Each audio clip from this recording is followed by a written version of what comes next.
What is up, Raider Nation? Welcome back to the LV Raider 10 YouTube channel.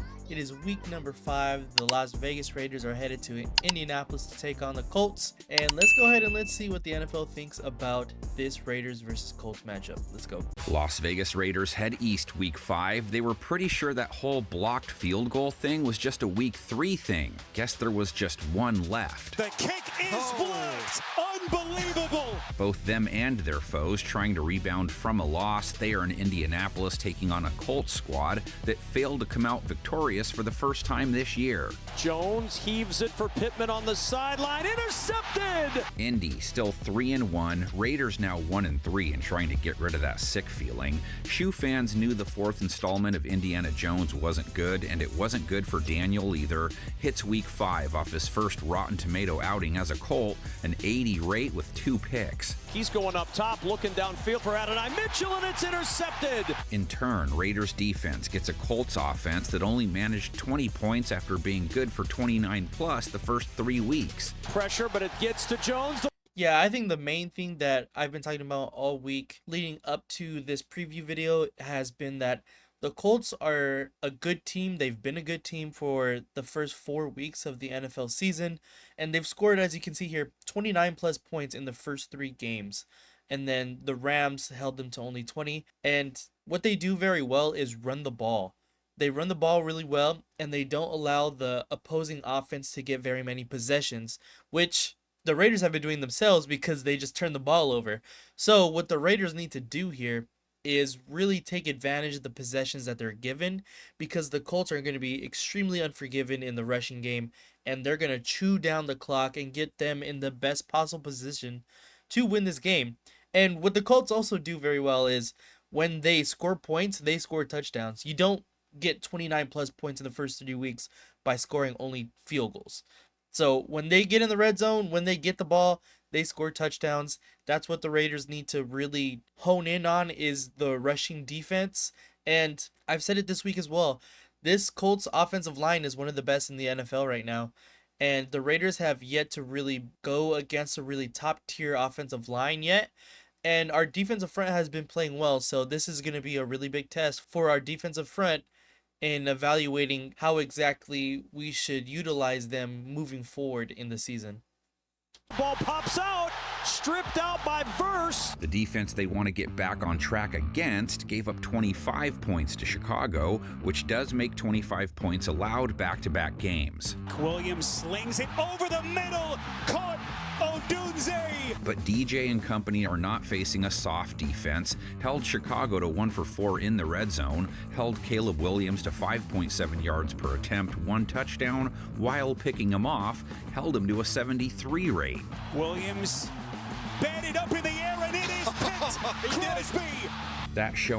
Another thing defensively is we had to come in with the same mentality that I was preaching last weekend, which was get to Caleb Williams. Got to do the same thing this week, is get to Daniel Jones. Like I said, the offensive line for the Colts are very good, but if Max Crosby can have a Max Crosby type game like he did last weekend, I think that it'll rattle Daniel Jones and he'll turn back into New York Giants Daniel Jones. This is what the Rams did last week that helped them be successful in beating an undefeated Colts team, was getting to the quarterback and then allowing their defensive backs to cover, and it produced 2 interceptions for Daniel Jones.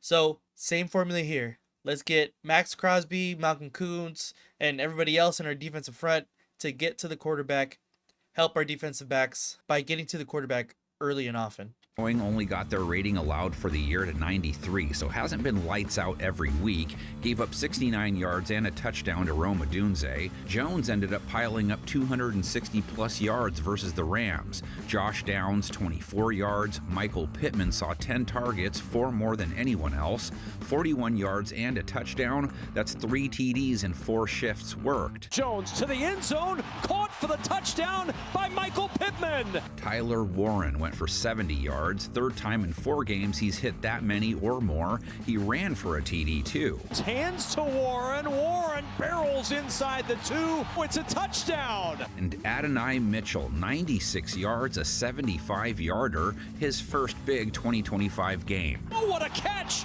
Adonai Mitchell Mitchell down the sideline, turning on the speed. I know, the Homer Simpson dope followed. That stung. Jones took 2 sacks on 33 pass attempts, lost 14 yards, kind of thing they can live with. Raiders pass rush only nabbed Caleb once on 37 opportunities. Max Crosby with 3 tackles for loss and his typical relentless pressure. Raiders with a nice 8 TFLs. They held DeAndre Swift to 38 yards on a measly 2.7 a run. That Raiders front was not fooled. Max. Again, they want to run the ball. The Colts do. So this right here, the Raiders having a lot of TFLs, especially in the run game, holding the Bears' rushing attack to 69 yards. That's awesome. That's exactly what we need to continue to do here and make Daniel Jones beat us, because we know if Jonathan Taylor and the Colts offensive line is cooking, that's not going to be a great day for the Raiders. Crosby making first contact. If they can do that to Swift, why not to JT? Jonathan Taylor, harder to stop in the NFL world, 76 yards on 17 attempts versus the Rams, that's 4.5 per, 70-plus yards every game, 4.5 or better in his last 3. Punishing run for Jonathan Taylor. Vegas isn't dissatisfied with their defensive play, though, primarily because their offense turned the ball over 4 times and went 2 for 8 on 3rd down in their loss to the Bears. Geno delivers. Myers first down, Vegas. Raiders need more Seattle Smith than Geno the Jet this week. 2 touchdowns to a running back doesn't outweigh 3 interceptions. Smith only able to muster 119 passing yards, a 73 rate, only 5.6 yards per attempt, 4 games, 3 INT showings so far. And the plays that they just showed right now to Ashton Genty, that's exactly what we need to see offensively out of the Raiders. I want to see a big portion of the ball get run to Ashton Genty, get thrown to Ashton Genty. And, now that Raheem Mostert is back as well, I think that it can only help our running game as well as our passing game. We have been reliant too often on Geno Smith, and this is exactly what happens. He threw 3 interceptions. This is the second game he's thrown 3 interceptions in. We need to take some of the pressure off of him and allow our weapons to do what we drafted and brought them in to do, which is run the ball. And I really want to see Chip Kelly get creative with his play calling, because everything just seems to be pretty vanilla so far in the season. He is a great play caller, a great play schemer, so I'm not sure why we've been running a very vanilla offense so far, just rushing up the middle. And I want to see motions, I want to see different concepts, and we just have yet to really see it. But I hope that the addition of establishing a running game from here on out can continue to get him able to make some more creative options for Geno, because when you get someone like Ashton Genty out in space, he had the day like he had against the Chicago Bears. Over the middle, and that's picked. Indianapolis's secondary is rebound material if they can't fix some things. Gave up 375 yards and 3 touchdowns to Matthew Stafford, a 123 rate. Stafford with time to the sideline for Davante Adams at the 30. They hadn't struggled versus the pass like that prior, but 27 points allowed makes 2 of their last 3 where they gave up 27 plus. Stafford into the end zone. Davante Adams. Colts secondary is doing some soul searching. A touchdown allowed to Tutu Atwell. It was an 88-yarder. A touchdown and 56 yards allowed to Davante Adams, and holy bajoli, 170 and a touchdown allowed to Puka Nacua, all wideouts. Raiders' top wide receiver, Jacoby Myers, only 30 yards versus Chicago. Trey Tucker went from 145 and 3 touchdowns week 3 to 13 yards week 4. Their top guy in that loss, Brock Bowers, with a pedestrian 46 yards. Bowers has a couple of lead blockers. He's got a convoy, and Bowers gets on the plus side of the field. Wasn't that Geno dealt with much pressure either. 0 sacks taken on 21 pass attempts, only pressured 25% of the time.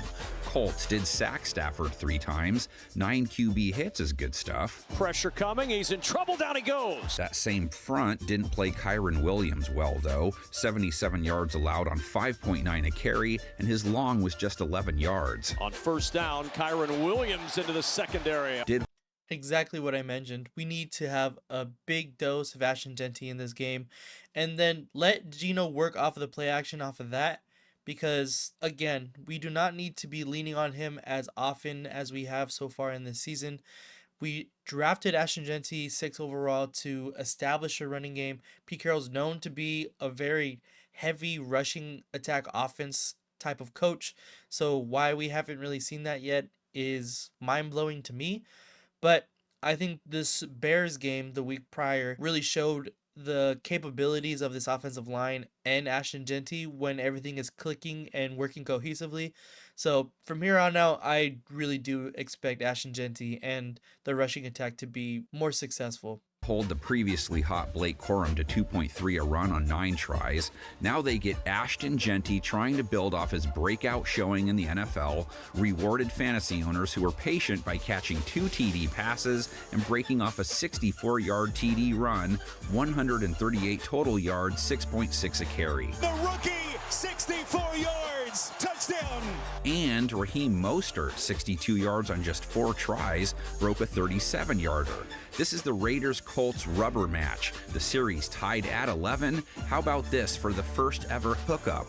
Winner goes to the Super Bowl 1970 season. Almost immediately, the high-powered Oakland attack felt the full pressure of the Colt defense.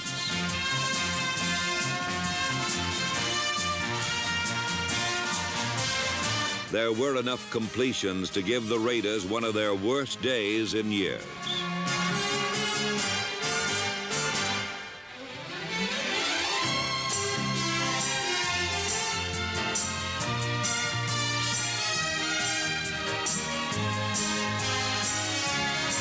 Baltimore defeated Oakland 27-17 and became the first champion of the American Football Conference.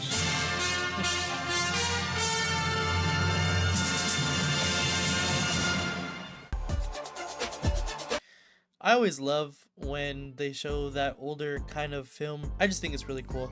But here we go.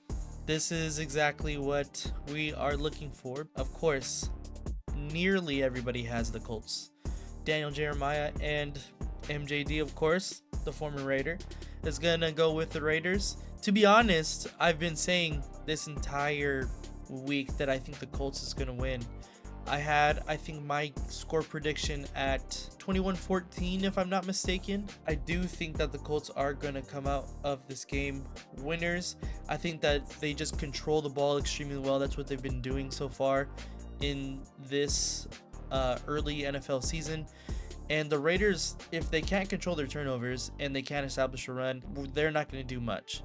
So I do believe that the Raiders have a possibility to win this game. But I think that the Colts have just figured out what they want to do as a team, how they figured out their team identity, and the Raiders have not yet done that. They're still a couple of steps away from trying to figure out, but I think the Bears game was a big step in the right direction. So I am going to go Colts here. But of course, I'm always going to be rooting for the Raiders to win. So that's never an issue. Always going to be wanting the Raiders to win. But let me know what you guys' score prediction is down below in the comments. Who do you think is going to be winning this game? Who do you got the MVP on offense, defense, on both teams, Colts and Raiders? I think this is going to be another stepping stone to the Raiders finding that identity as a team of how they want to play and continue this season here on forward. It's still really early in the season. I know a lot of people are pessimistic on how the Raiders have played so far, and I understand that. I'm just kind of an optimistic kind of person, so or be a half glass full type of person. So I think what I seen from the Bears last week was huge because they really started to figure out how the Raiders wanted to play offensively and defensively. Of course, special teams had to clean up a little things, but I think this team is moving in the right direction, although it's a lot slower than a lot of us anticipated, not clicking right off the bat. But I think we're moving in the right direction, but it's going to take a little bit of time, and I think that's a little frustrating for a lot of people, including me sometimes. But thank you, Raider Nation. Please remember to like, subscribe, leave down some comments below, and as always, just win, baby.